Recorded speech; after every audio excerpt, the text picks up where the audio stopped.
नमस्कार, स्वागत है आपका बुलेटिन में। मैं हूं आपके साथ विशाल। खबरों का रुख करेंगे, उससे पहले नजर डालते हैं इस वक्त की हेडलाइंस पर। देश भर में मनाई जा रही मौनी अमावस्या। हरिद्वार में श्रद्धालुओं ने मां गंगा में लगाई आस्था की डुबकी। गंगा घाटों में उमड़ा भक्तों का जनसैलाब। चमोली आपदा में 2000 करोड़ रुपए का नुकसान का अंदेशा। 200 करोड़ की ऋषिगंगा पावर प्रोजेक्ट का भी हुआ नुकसान। सीएम ने मसूरी विधानसभा क्षेत्र की जनता को दी योजनाओं की सौगात। कहा, विकास के लिए समर्पित है सरकार। 596 हेक्टेयर क्षेत्र में होगा कुंभ। 8 किलोमीटर दायरे में बनेंगी पार्किंग। कुंभ प्रशासन और पुलिस की तैयारियां युद्ध स्तर पर शुरू। कुंभ पर उत्तराखंड सरकार ने जारी की गाइडलाइन। भजन भंडारे पर रोक। बिना स्याही के निशान के नहीं मिलेगी एंट्री। माघ पूर्णिमा पर 27 फरवरी से शुरू होगा कुंभ। कांग्रेस में हरीश रावत को सीएम फेस बनाने की मांग फिर तेज। मामले में हाईकमान ने साधी चुप्पी। पूर्व कैबिनेट मंत्री महेंद्र सिंह मेहरा ने हाईकमान से की मांग। आप देख रहे हैं के न्यूज, खबरों का सारथी। उत्तराखंड क्रिकेट एसोसिएशन में मतभेद के कारण कोच के पद से इस्तीफा देने वाले भारत के पूर्व क्रिकेटर वसीम जाफर ने बुधवार को प्रदेश संघ के उन आरोपों को खारिज किया है। उन्होंने टीम के मजहब के आधार पर चयन की कोशिश की बात को गलत बताया है। भारत के लिए 31 टेस्ट खेल चुके वसीम जाफर ने कहा कि टीम में मुस्लिम खिलाड़ियों को तरजीह देने के उत्तराखंड संघ के सचिव माहिम वर्मा के आरोपों को उनसे काफी तकलीफ पहुंची है। जाफर ने मंगलवार को चयन में दखल और चयनकर्ताओं तथा संघ के सचिव के पक्षपातपूर्ण रवैये को लेकर इस्तीफा दे दिया था। जाफर ने वर्चुअल प्रेस कॉन्फ्रेंस में कहा, जो कम्युनल एंगल लगाया गया है उससे मैं काफी दुखद हूं। उन्होंने आरोप लगाया है कि मैं इकबाल अब्दुल्ला का समर्थन करता हूं और उसे कप्तान बनाना चाहता था, जो सरासर गलत है।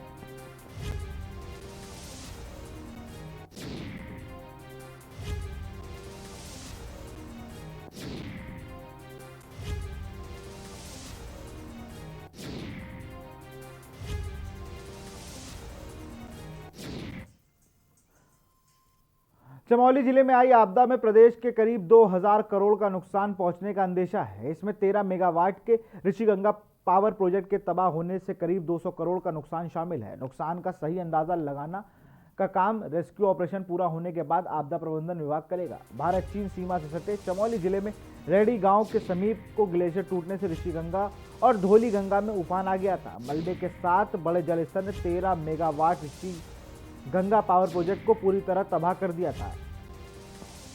एनटीपीसी के 520 मेगावाट के तपोवन विष्णु हाइड्रो प्रोजेक्ट का बैराज, विश्राम गृह और आवासीय भवन क्षतिग्रस्त हो गए थे। हालांकि प्रोजेक्ट के पावर हाउस को नुकसान नहीं पहुंचा। इसके अतिरिक्त इस आपदा में भारत चीन सीमा के गांव को जोड़ने वाला जोशीमठ मालवी हाईवे व रेडी स्थित पुल समेत कुल 5 पुल टूट गए हैं। 2 गांवों को मुराडा और पैंग में लगभग 3 किलोमीटर 11 केवी की लाइन क्षतिग्रस्त हो गई है। बिजली के पोल, उनका स्ट्रक्चर, ट्रांसफार्मर भी क्षतिग्रस्त हुए हैं। 11 गांवों के लिए पेयजल लाइन को भी नुकसान पहुंचा।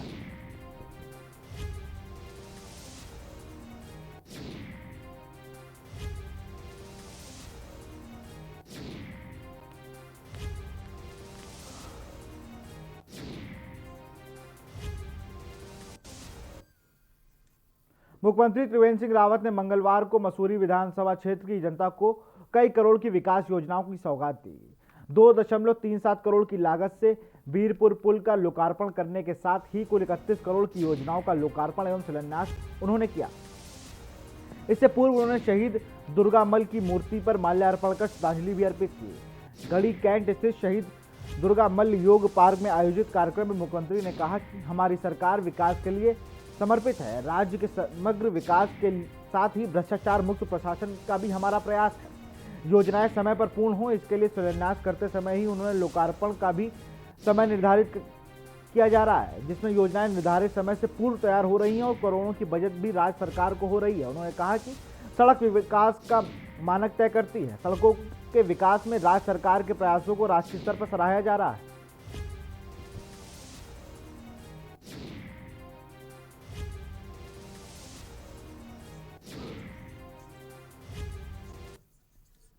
प्याज की कीमतों में तेजी का आलम यह हो गया है कि अब यह आम आदमी के बजट को बिगाड़ने लगी है। देश के अलग अलग राज्यों में आवक कम होने से प्याज की कीमत में लगातार तेजी आ रही है। प्याज के दाम सेब से भी ज्यादा हो गए। देखिए इस रिपोर्ट में।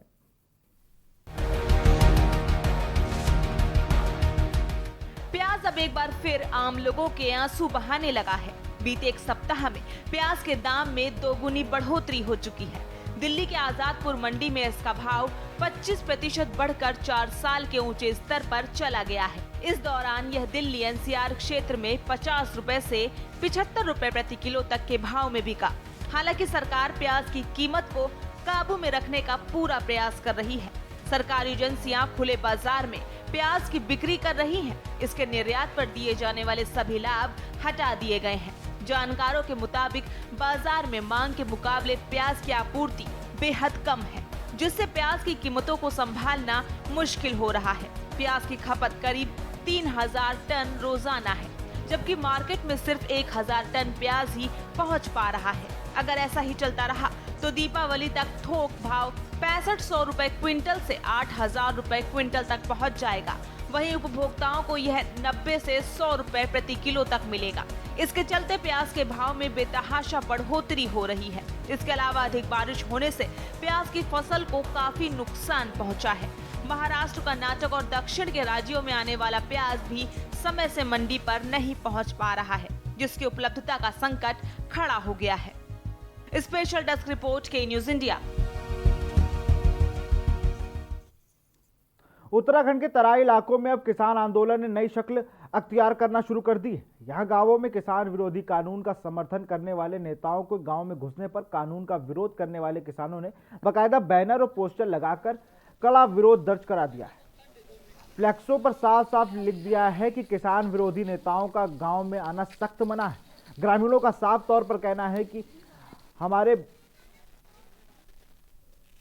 बघेलबाला गांव में भाजपा नेता या कार्यकर्ता को गांव में घुसने नहीं दिया जाएगा। अगर पार्टी का कोई नुमाइंदा गांव में प्रवेश करता है तो उसकी जिम्मेदारी स्वयं की होगी। कृषि कानून का विरोध करने वाले नेताओं ने चेतावनी दी है, यदि केंद्र सरकार तीनों कृषि कानूनों को रद्द नहीं करती है तो आने वाले 2022 के चुनाव में भाजपा सरकार को इसका खामियाजा भुगतना पड़ेगा।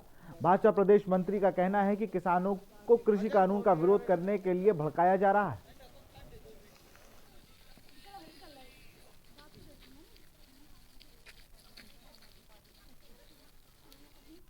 देखिए, ये किसान आंदोलन दिल्ली में आज 70 दिनों से ज़्यादा समय से चल रहा है और किसानों में एक भ्रम की स्थिति बनी हुई है, जिसे हमारे माननीय प्रधानमंत्री जी ने भी अपने वक्तव्य में बहुत कुछ स्पष्ट किया है और जो उनकी मांगे हैं, जो जेन्युइन मांगे हैं, उन पे उन्हें हामी भी करी है। और सरकार अपने किसानों को हमेशा उनके साथ है और वार्ता के लिए भी तैयार है, लेकिन उसके बावजूद कुछ संगठन अपने स्वार्थी के कारण इन किसानों को बरगला रहे हैं। काशीपुर में बाजपुर रोड स्थित गन्ना अनुसंधान केंद्र में आयोजित एक दिवसीय गन्ना प्रशिक्षण कार्यक्रम में काशीपुर तथा आसपास के क्षेत्र के कृषकों ने प्रतिभाग किया। इस मौके पर वैज्ञानिकों ने कहा कि गन्ना प्रशिक्षण कार्यक्रम के तहत गन्ना उत्पादन से जुड़े विभिन्न बिंदुओं जैसे गन्ने की प्रजातियों, उनमें कीट एवं रोगों को फसली गन्ने का फसल प्रबंधन कैसे करें, इसके बारे में विस्तार से बताया गया है। का जो हमारा प्रोग्राम है, ये गन्ने पर एक दिवसीय कृषक प्रशिक्षण कार्यक्रम है हमारे गन्ना अनुसंधान केंद्र काशीपुर पर। और इसमें हम गन्ना उत्पादन से जुड़े हुए सारे बिंदु, गन्ना प्रजातियां है, उसमें गन्ने के कीट और रोग है, गन्ने के साथ सहफसली है और गन्ने का फसल प्रबंधन कैसे करें, इन सब विषयों पर हमारे जो है आज के लेक्चर हो रहे हैं। और इसमें हमारे पास खटीमा, सितारगंज, किच्चा, गदरपुर, बाजपुर, हल्द्वानी, नादेही और काशीपुर सब जगह से किसान आए हुए।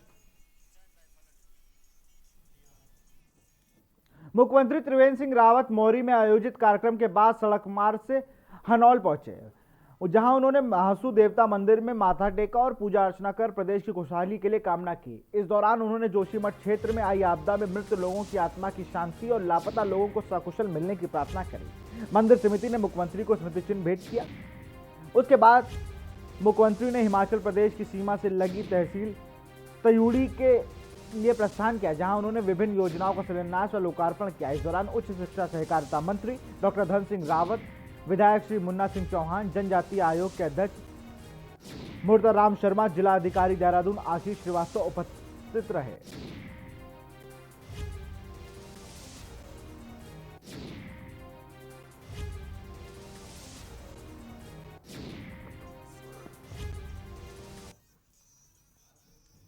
खबर कोटद्वार से है, जहां नगर निगम क्षेत्र के लकड़ी पड़ाव में नगर निगम की 62 बीघा जमीन पर हो रहे अवैध अतिक्रमण का संज्ञान लेते हुए नगर आयुक्त के आदेश पर अवैध अतिक्रमण पर जेसीबी चला दी गई, जिससे लोगों में हड़कंप मच गया। आपको बता दें कि लकड़ी पड़ाव में नगर निगम की 62 बीघा भूमि पड़ी है, जिस पर वहां के लोगों ने कई सालों से अवैध अतिक्रमण कर रखा है। एक आदमी द्वारा वहां नव निर्माण कार्य कराया गया, जिसका निगम को पता चला कि निगम की भूमि पर अवैध कब्जा कर टीन शेड तैयार किया जा रहा है, तो तुरंत मामले का संज्ञान लेते हुए नगर निगम पुलिस टीम के साथ अवैध अतिक्रमण पर जेसीबी चलवा दी गई।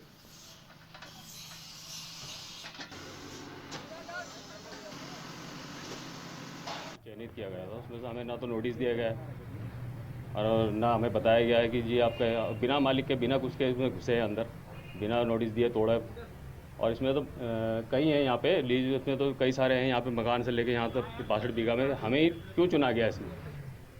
निर्माण तो और भी है यहाँ पे, कई निर्माण हो रहे हैं। अंदर जाके तो देखोगे तो मकान बन रहे हैं। नगर निगम के 62.5 बीघा लैंड है, तो आज मॉर्निंग में मुझे सूचना मिली कि वहाँ पे कोई व्यक्ति उस पर अतिक्रमण करके एक टीन शेड का निर्माण कर रहा है। तो मैंने जो हमारे अतिक्रमण वाली टीम को है उनको वहाँ भेजा और उनके द्वारा वो जो अवैध अतिक्रमण किया जा रहा था उसको हटवाया गया। वो क्या है कि वो काफ़ी पुराना लोगों ने अतिक्रमण किया हुआ है और कई पीढ़ियों से वहाँ पर रह रहे हैं। उत्तराखंड के चमोली में आई आपदा में उत्तर प्रदेश के कई लोगों की जनहानि हुई है। उत्तर प्रदेश के 93 लोग आपदा में लापता थे, जिससे 21 लोग सुरक्षित बचा लिए गए हैं। वहीं 2 लोगों के शव बरामद हुए, जबकि 70 लोग अभी भी लापता हैं, जिनकी सुरक्षित घर वापसी को राहत के लिए उत्तर प्रदेश की योगी आदित्यनाथ सरकार ने हरिद्वार के भीमगोड़ा बैराज पर अपना कंट्रोल रूम बनाया है। उत्तर प्रदेश सरकार ने बचाव और राहत कार्य का जायजा लेने के लिए अपने 3 मंत्रियों को भी उत्तराखंड भेजा है। Haridwar Bhimgoda barrage control room में प्रेस वार्ता करते हुए उत्तर प्रदेश के गन्ना मंत्री सुरेश राणा ने बताया कि सीएम योगी के निर्देश पर मंत्री धर्म सिंह सैनी, विजय कश्यप यहां पहुंच गए हैं। चमोली आपदा को लेकर कल हम सीएम त्रिवेंद्र सिंह रावत से भी मिले थे।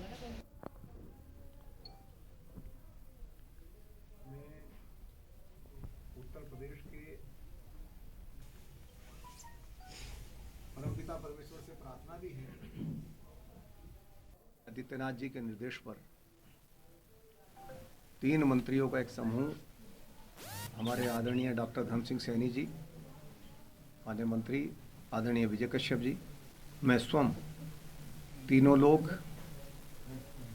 इस जोशीमठ आपदा को लेकर के माननीय मुख्यमंत्री उत्तराखंड श्री त्रिवेंद्र सिंह रावत जी से कल मिले थे और माननीय मुख्यमंत्री योगी आदित्यनाथ जी का जो निर्देश है और जो उनकी मंशा है, इस आपदा के समय में पूरी उत्तर प्रदेश की सरकार पीड़ितों के साथ खड़ी है। चमोली जिले के जोशीमठ में आई आपदा को लेकर बचाव अभियान लगातार जारी है। आपको बता दें कि एसडीआरएफ, एनडीआरएफ, आईटीबीपी और नेवी की टीम समेत तमाम सेना बल द्वारा फंसे हुए लोगों को निकालने की कोशिश की जा रही है। बता दें कि रविवार को आई आपदा में कई मजदूर इस हादसे का शिकार हो गए। एक मजदूर ने किसी तरह अपनी जान बचाई और नदी के किनारे पहुंच गए, जिसके बाद पीड़ित को तत्काल जोशीमठ के अस्पताल में भर्ती कराया गया। वहीं 2 दिन बाद पीड़ित को राजधानी देहरादून के दून अस्पताल में लाया गया, जिसकी हालत का हालचाल जाना हमारे के न्यूज संवाददाता ने।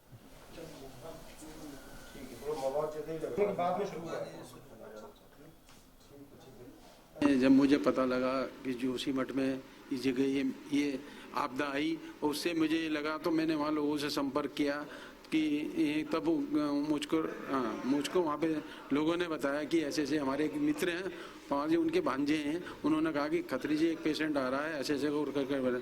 तो हम रात को आए, तो हमने रातों रात फिर यहाँ मैंने कहा कोविड का भी पलबल कर रातों रात फिर दून हॉस्पिटल में हमने इसे भर्ती कराया, जिससे हमने इसकी उस टाइम आए थे तो काफ़ी बजरी और इससे उसके वो हो रहा था। तो आज बड़ा अच्छा लग रहा कि जो एक आदमी इतनी दूर से आने के बाद हमारे पास आया और आज उसकी काफ़ी अब थोड़ा सा तबीयत ठीक होने की आसार लग। चमोली जिले के जोशीमठ में आई आपदा के बाद से तमाम सेना बल द्वारा रेस्क्यू अभियान लगातार जारी है। जिस दिन ये आपदा आई उस दिन खुद एक वहां पर जो मजदूर काम कर रहे थे, जहां फैक्ट्री में जो काम कर रहे थे, उन्होंने किसी तरह एक मजदूर ने अपने आप को वहां से निकाला, जिसके बाद उनको 2 दिन बाद दून अस्पताल में भर्ती कराया गया। इस वक्त हमारे साथ मौजूद है, उनसे बात करेंगे। क्या नाम है आपका? विक्रम सिंह चौहान। विक्रम जी, कैसे आपको जब ये पता चला, जिस टाइम ये आपदा आई, कितनी देर बाद आपको पता चला और कैसे आपने अपने आप को निकाला वहां से? मेरे को खुद पता नहीं लगा, मैं मशीन चला रहा था। मशीन चलाते चलाते गाड़ी लोड की मैंने पत्थर से। मेरे को पता नहीं गाड़ी वाला जिंदा है या नहीं है, कोई पता नहीं है मेरे को खुद पता नहीं लगा कि ये पानी कहाँ से आया। मेरे को ऐसा लगा कि प्रलय हो गया। मैं पानी के अंदर काफ़ी देर रहा, 15-20 मिनट में पानी के अंदर रहा, फिर पानी के ऊपर आ गया मैं। जो ही मैं पानी के ऊपर आया तो देखा इधर उधर लोग दिखाई दे रहे थे मेरे को। फिर मैंने काफ़ी संघर्ष किया, अपनी माँ इष्ट का नाम लिया, फिर मैं घूम करके किसी किनारे आ गया। वहाँ पे एक पेड़ था, उसको पकड़ा, उसके जरिए मैं ऊपर आया। थोड़ी देर मैंने वहाँ पे रिलैक्स किया। उसके बाद वहाँ पे गर्म पानी है, गर्म पानी के नीचे रहा मैं। उसके बाद कुछ होश आया मेरा, वहाँ से आधा किलोमीटर आया मैं। तो तमाम सेना बल द्वारा रेस्क्यू अभियान लगातार चलाया जा रहा है। 32 लोगों की अब तक शव बरामद हो चुके हैं, 8 लोगों की उसमें शनाख्त भी हो चुकी है, 24 लोग अभी भी शनाख्त होनी उनकी बाकी है। लेकिन इस जानकारी जो अब तक हमें मिल पा रही है, 197 लोग अभी भी मिसिंग है। SDRF, NDRF, ITBP और जो DRDO की टीम लगातार जारी है और जो बाकी शेष टीम है उनको भी अलर्ट रहने के निर्देश दे दिए गए हैं। वीडियो जर्नलिस्ट लईक अहमद के साथ मैं अशोक कुमार, के न्यूज़ इंडिया, देहरादून। यहाँ रुकते हैं छोटे से ब्रेक के लिए, जल्द हाजिर होंगे।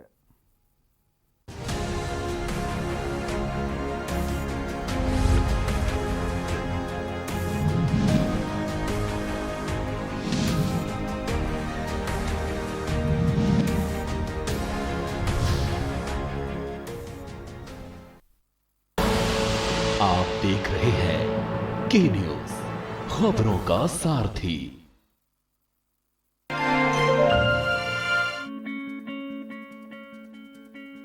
उत्तर प्रदेश के अन्नदाता किसान और सरकार आज हाथ में हाथ मिलाकर उत्तर प्रदेश में समृद्धि की नींव रख रहे हैं। किसानों की आमदनी बढ़ाने से लेकर उनके आत्मसम्मान की रक्षा के लिए सरकार बड़े कदम उठा रही है। योगी सरकार के आने से हमें सिंचाई की काफ़ी अच्छी सुविधा उपलब्ध हुई है और पहले के मुकाबले अब हमारा जो गेहूं है काफ़ी अच्छा हो रहा है। उत्तर प्रदेश ने 86 लाख किसानों के 36,000 करोड़ रुपए के ऋण माफ किए हैं और प्रदेश भर के 2 करोड़ 13 लाख किसान प्रधानमंत्री किसान सम्मान निधि से लाभान्वित हुए हैं। ये बताते हुए प्रसन्नता है, प्रदेश के अंदर 2 करोड़ 35 लाख किसान प्रधानमंत्री किसान सम्मान निधि से लाभान्वित हो रहे हैं। लोगों की सुविधा के लिए चीनी मिलों में सल्फरलेस प्लांट की स्थापना हुई है।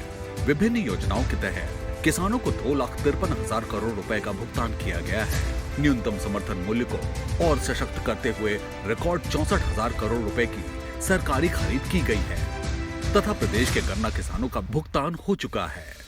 किसानों की सुगमता हेतु उत्तर प्रदेश में मंडियों का विकास किया जा रहा है। प्रदेश की 27 मंडियों को आधुनिक किसान मंडी के रूप में विकसित किया गया है। मुख्यमंत्री योगी आदित्यनाथ के कार्यों से किसानों का जीवन खुशियों के प्रकाश से रोशन हो रहा है।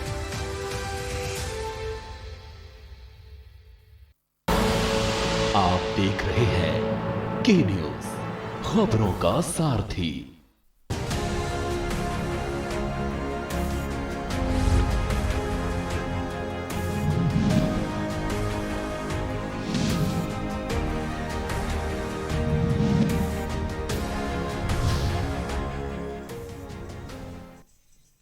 ब्रेक के बाद आपका स्वागत है। खबर देहरादून से है, जहां कांग्रेस भवन में NSUI राष्ट्रीय सचिव सतवीर चौधरी ने पत्रकारों को संबोधित करते हुए कहा कि NSUI पूरे देश भर में चल रहे कैंपेन कार्यक्रम नौकरी दो या डिग्री वापस लो को उत्तराखंड में लॉन्च कर रही है।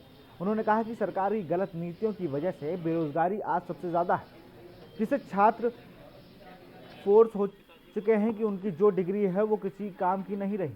उन्होंने बताया कि छात्र विभिन्न राज्यों में अपनी डिग्री प्रधानमंत्री को मेल करेंगे और उनको चिट्ठी देकर प्रधानमंत्री को यह एहसास होगा कि इनके देश में जो भविष्य है, उनके पास डिग्रियां पड़ी हैं लेकिन उन्हें रोजगार और नौकरी देने में सरकार असफल है।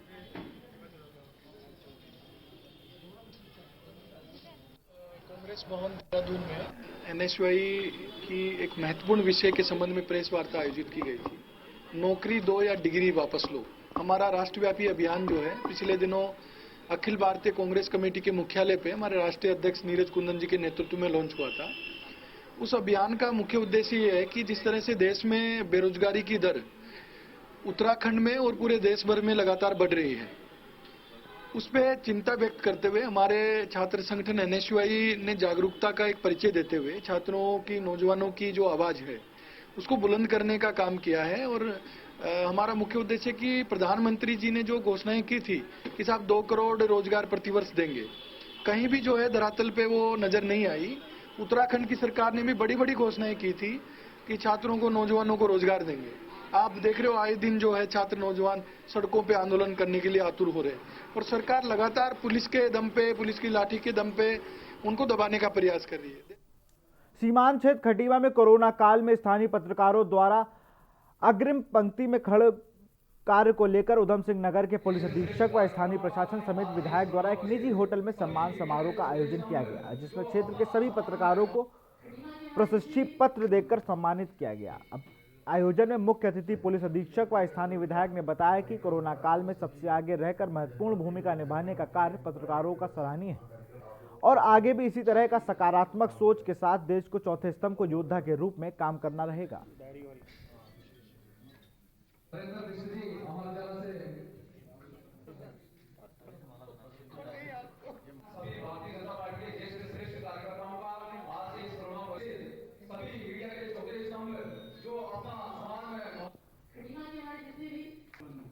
कर्मचारी हैं, सबने बहुत महत्वपूर्ण योगदान दिया था, लेकिन पत्रकारों ने भी अपने अलग अलग क्षेत्र में उन्होंने बहुत महत्वपूर्ण भूमिका इसमें अदा की थी।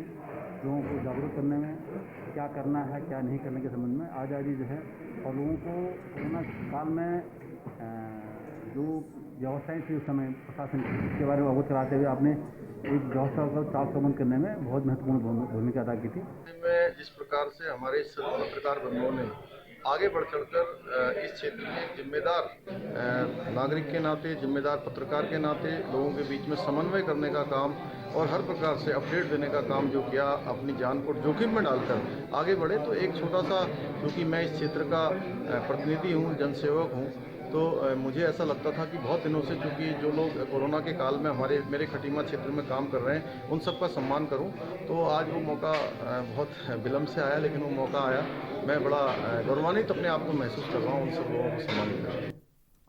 खबर हरिद्वार से, जहां कुंभ मेले को लेकर राज्य सरकार की जारी की गई एसओपी में लागू होने को लेकर भ्रम की स्थिति बनी हुई है। इसको लेकर श्री गंगा सभा हरिद्वार ने प्रेस वार्ता कर स्पष्ट करने की कोशिश की। वहीं महामंत्री तन्मय वशिष्ठ ने कहा कि आज होने वाले मौनी अमावस्या स्नान और 16 फरवरी को होने वाले बसंत पंचमी के स्नान के लिए आने वाले श्रद्धालुओं को किसी तरह की कोरोना नेगेटिव रिपोर्ट और रजिस्ट्रेशन की आवश्यकता नहीं है और आने वाले श्रद्धालुओं को किसी भी तरह की परेशानी नहीं होगी। साथ ही उन्होंने राज्य सरकार की जारी एसओपी को लेकर जो भ्रम की स्थिति है उसे राज्य सरकार से स्पष्ट करने का भी निवेदन किया है।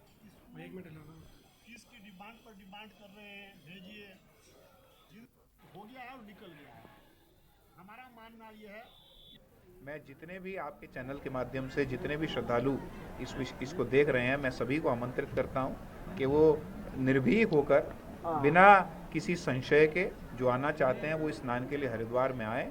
कोई सी समस्या, व्यवस्था से संबंधित किसी समस्या का उन्हें सामना नहीं करना पड़ेगा। मकर संक्रांति का स्नान भी पुलिस प्रशासन, जिला प्रशासन, मेला प्रशासन द्वारा बड़े सुव्यवस्थित तरीके से बिना किसी रोक टोक के कराया गया और मुझे पूरा विश्वास है कि कल 11 तारीख और 16 तारीख का स्नान भी प्रशासन के द्वारा उसी सुव्यवस्थित तरीके से कराया जाएगा और अधिक से अधिक संख्या में लोग हर की पौड़ी ब्रह्मकुंड पर डुबकी लगा सकेंगे। रुद्रपुर के रामपुरा में रास्ते में नाबालिग संग छेड़छाड़ और घर में घुसकर अभद्रता करने के मामले में पुलिस ने पॉस्को एक्ट में नामजद फरार आरोपी को गिरफ्तार कर जेल भेज दिया है। आपको बता दें कि 7 जनवरी को नाबालिग को अपने चाचा के साथ बाजार से घर लौट रही तभी आरोपी शिवम उर्फ बाली द्वारा उसकी नाबालिग बेटी के साथ छेड़छाड़ कर अभद्रता की गई थी। शोर होता देख आसपास के लोग इकट्ठा हो गए थे, जिसके बाद मां की तहरीर पर कोतवाली पुलिस ने पॉस्को एक्ट में मुकदमा दर्ज कर लिया था। और रुद्रपुर सीओ सिटी अमित कुमार ने बताया कि नाबालिग से छेड़छाड़ के मामले में एक युवक के खिलाफ मुकदमा दर्ज किया गया था, जिसको कल देर शाम गिरफ्तार कर कोर्ट में पेश कर दिया गया।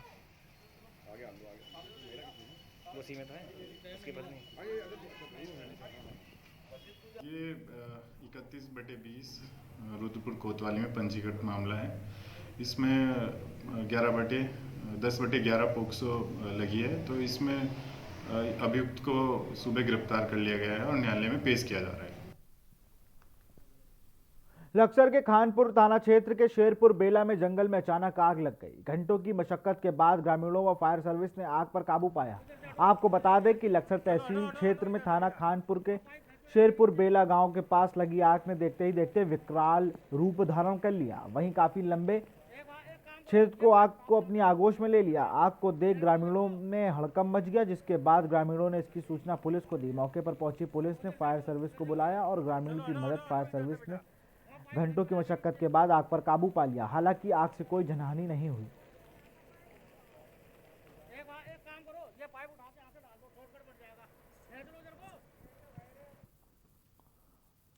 फिलहाल इस बुलेटिन में इतना ही। देखते रहिए के न्यूज़ इंडिया। नमस्कार।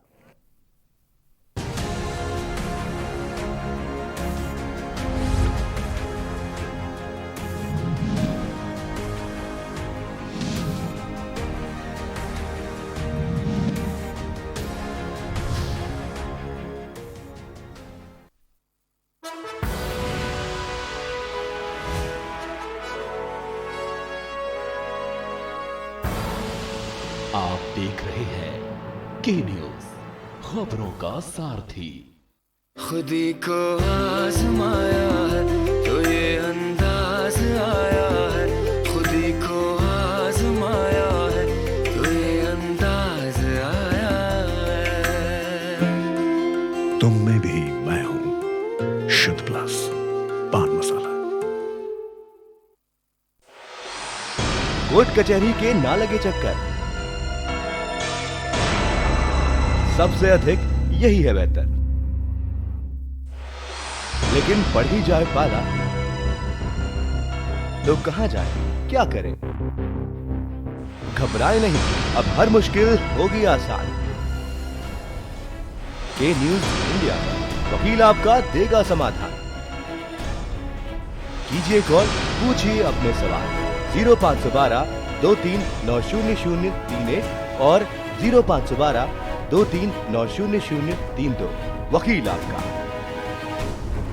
हर रविवार दोपहर 3 बजे केवल के न्यूज इंडिया पर। करें अपने जीवन को कृतार्थ, सुने श्रीमद् भागवत कथा रोज प्रातः 6:30 बजे मेरे साथ सिर्फ के न्यूज इंडिया।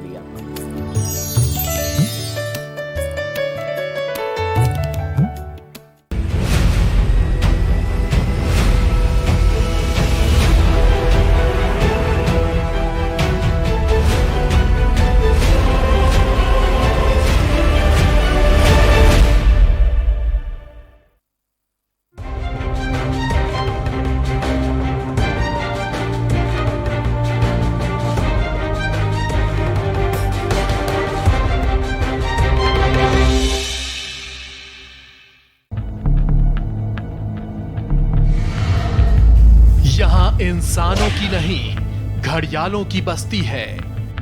यहां आम नहीं, बबूल उगता है। यहां खेती अनाज की नहीं, दुश्मनी की होती है। चंबल का पानी प्यास बुझाता नहीं, भड़काता है। प्यास बदले की, प्यास बगावत की, और यही प्यास बनाती है पीहड़ के बागी। देखिए हर शनिवार और रविवार रात 8 बजे प्रबुद्ध चौहान के साथ पीहड़ के बागी।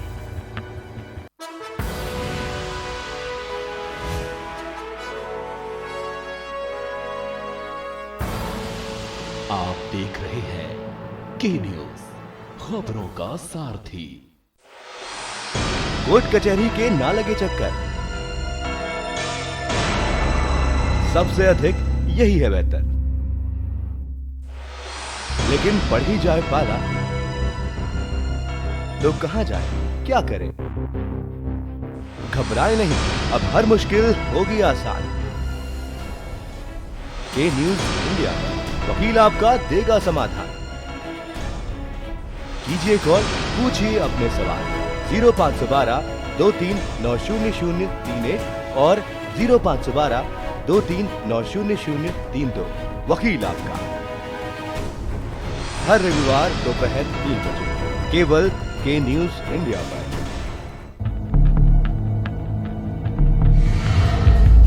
यहाँ इंसानों की नहीं, घड़ियालों की बस्ती है।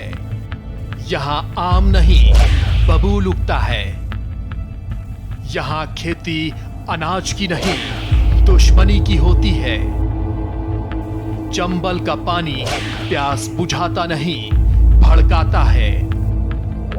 प्यास बदले की, प्यास बगावत की, और यही प्यास बनाती है पीहड़ के बागी। देखिए हर शनिवार और रविवार रात 8 बजे प्रबुद्ध चौहान के साथ पीहड़ के बागी।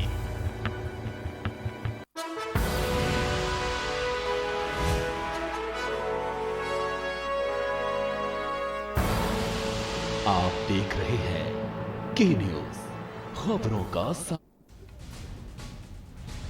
देश भर में मनाया गया मौनी अमावस्या का पर्व। श्रद्धालुओं ने गंगा में लगाई आस्था की डुबकी, दान देकर मंदिरों में की गई पूजा अर्चना।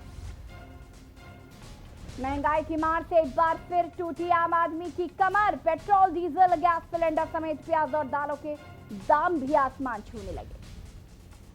पंडित दीनदयाल उपाध्याय की पुण्यतिथि पर प्रधानमंत्री मोदी ने पार्टी कार्यालय पहुंचकर दी श्रद्धांजलि। इस दिन को समर्पण दिवस के रूप में मना रही बीजेपी। सीएम ने द्विस्तरीय परीक्षा प्रणाली के तहत प्रारंभिक अर्हता परीक्षा का आयोजन करने के दिए निर्देश। रिक्त पदों पर तेजी से भर्ती प्रक्रिया के भी दिए आदेश। जलेश्वर में फिर एक बार दिखाई दी दबंगों की दबंगाई। सरेराह महिलाओं को लाठी डंडों से पीटा, लोग बने तमाशाई, वीडियो हुआ वायरल।